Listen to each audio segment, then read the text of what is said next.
and I've got the husband holding the phone, so he's my assistant tonight.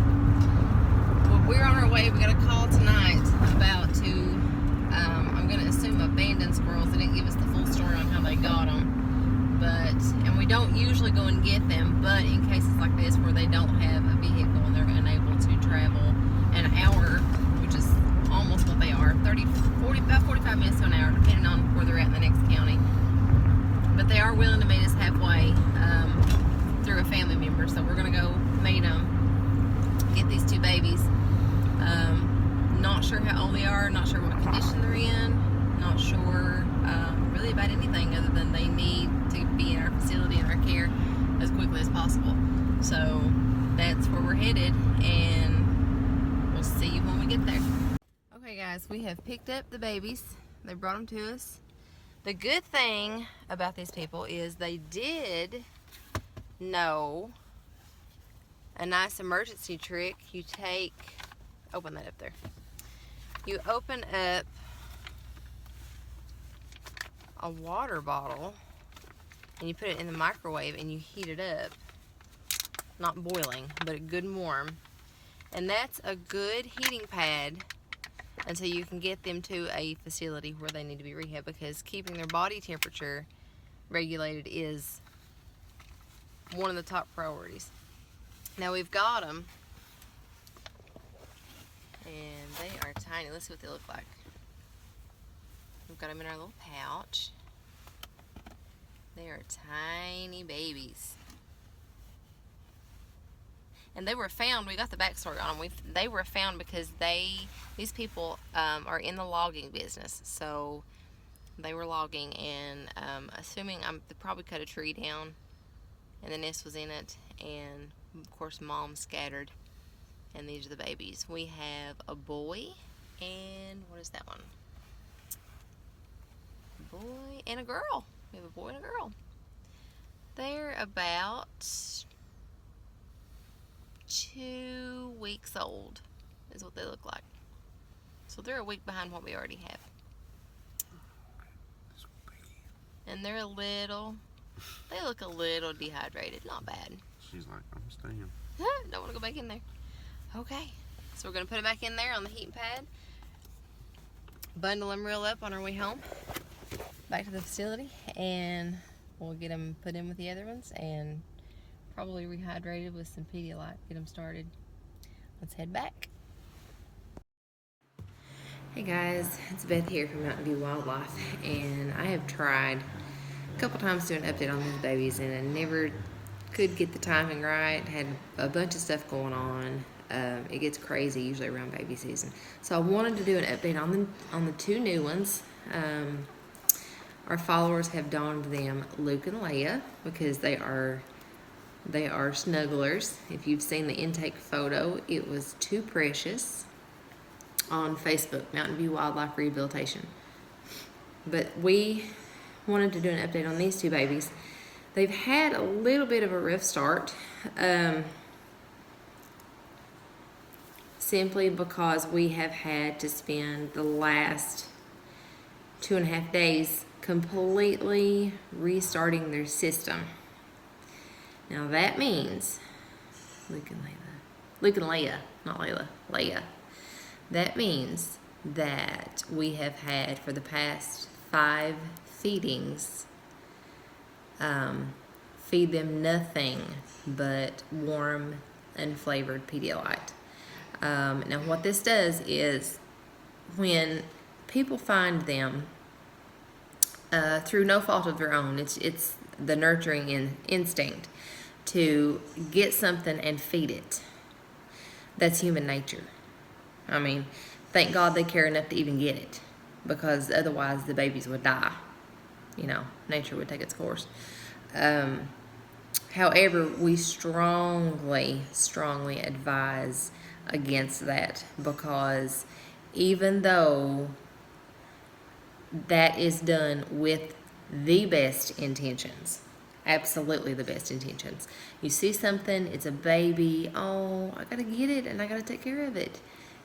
Thank you for doing that, but don't feed it anything, commercial over the counter, simply because they're a wild animal and their body systems cannot tolerate anything made for domesticated animals. It's just their systems are so intricate, their systems are so particular. We have a hard enough time getting them to do as well as we can on specialized food that we order from specific companies that are made for their digestive systems and their metabolism. Look at them sleep. They're so adorable. Baby anythings are so cute. But we, as rehabilitators, as soon as you find something, get on your local fish and game website. There's going to be a list of rehabilitators that are close to you or in your area, and if you have any questions, give us a call ASAP. We can tell you how to take care of them in the first little bit that you get them until they reach us. And it's always important to never try to rehabilitate anything on your own.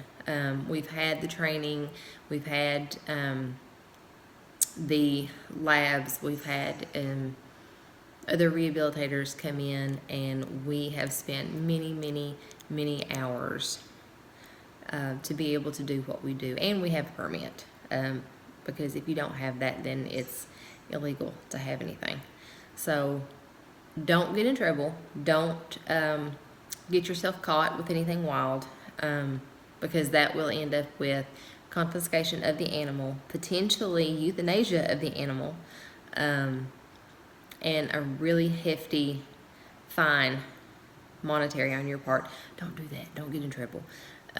Be the good Samaritan. If you find babies, please make sure that they are injured or abandoned, not just sitting there waiting on mama.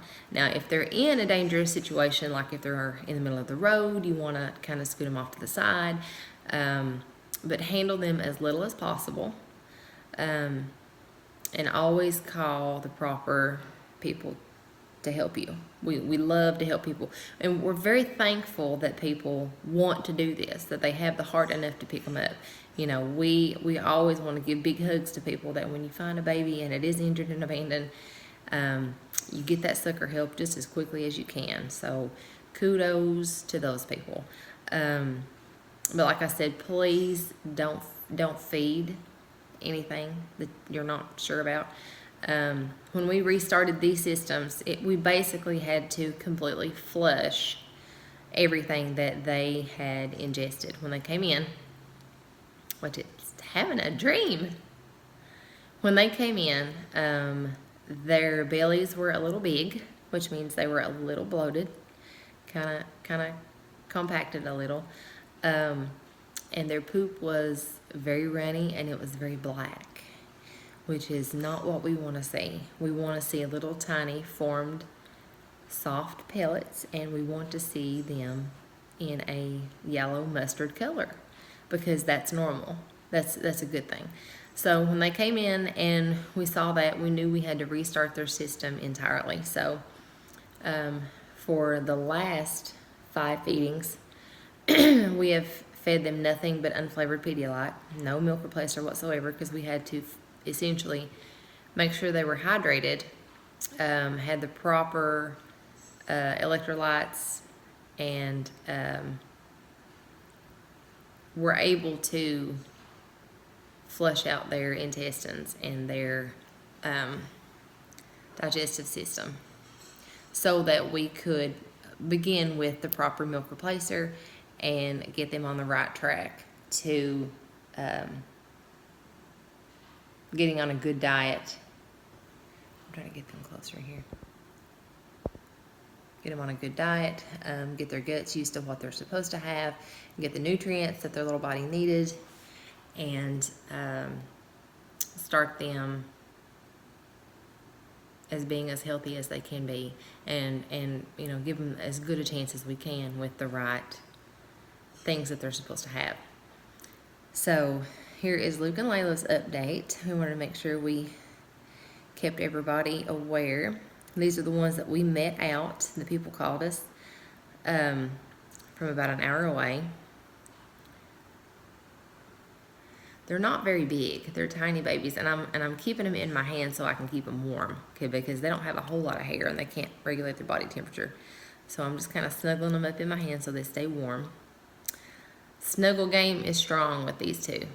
They stay snuggled just as close as they can get to each other. We got them in a little pouch on a heating pad, and that's where they are getting ready to go back to. So there they go. Just snuggle.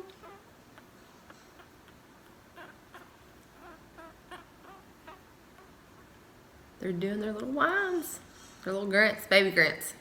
Super cute. So remember, guys, when you find anything injured or abandoned, please make sure that it is as such. That it's not just waiting on mama to come back, because mamas will do that. Deer are notorious for that. You see a deer fawn, mama comes back to them 2 or 3 times a day. She'll leave them in the morning. She'll go and graze and make some milk, and then she'll come back and she'll feed her babies. She'll lay the fawn down and just walk off and leave it. She's usually about 25 to 100 yards away. So don't be a fawn napper. Just kind of sit there for a little bit and watch them and make sure that they are in fact needing assistance. And if that is true, then by all means locate one of us first, and then we'll tell you how to take care of the babies until we get to it. So as always, let's make sure that we take care of the wildlife, do what we need to do to keep them safe in the wild as much as possible. Thank you guys for watching and following the update on all these babies that we get. It's getting ready to be baby season and busy. So